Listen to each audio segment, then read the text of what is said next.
സിനിമയിൽ അഭിനയിക്കാൻ പോകണം എങ്ങനെയുണ്ട് പ്രതീക്ഷ? ആദ്യമായിട്ടല്ലല്ലോ, ആൾ ഓൾറെഡി ഫിലിമിൽ എസ്റ്റാബ്ലിഷ്ഡ് ആണ്.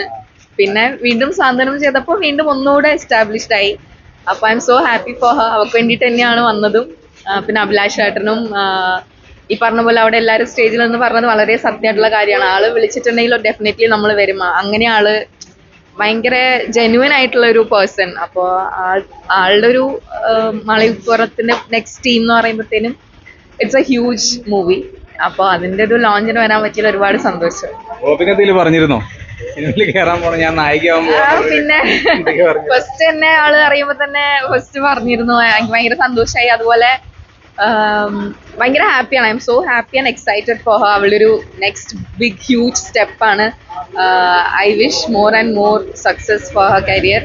അതുപോലെ ഇതും അവൾ അവിടെ സ്റ്റേജിൽ നിന്ന് പറഞ്ഞ പോലെ തന്നെ ഐ എം ഷുവർ 100% അവൾ എന്തായാലും കൊടുക്കും. കാരണം അവൾ ചെയ്യുന്ന എല്ലാ കാര്യത്തിനും 100% കൊടുക്കും. അപ്പൊ ഇതും അവൾ അങ്ങനെ തന്നെ ചെയ്യും. I M waiting. ഇത് ഷൂട്ട് തുടങ്ങി, ഇതിന്റെ എല്ലാ കാര്യവും അറിഞ്ഞ് അത് ഒരു വലിയൊരു സക്സസ് ആയിട്ട് ഓൺ സ്ക്രീൻ വരുന്നത് വരെ വെയിറ്റിംഗ് ആണ്. സീരിയലിൽ നിന്ന് സിനിമയിലേക്ക് വരാമല്ലോ. അപ്പൊ ഷഫ്ന പണ്ട് സിനിമയിലേക്ക് ഉണ്ടായതല്ലേ, അപ്പൊ എന്തെങ്കിലും ടിപ്സ് ഒക്കെ പറഞ്ഞിട്ടുണ്ടോ?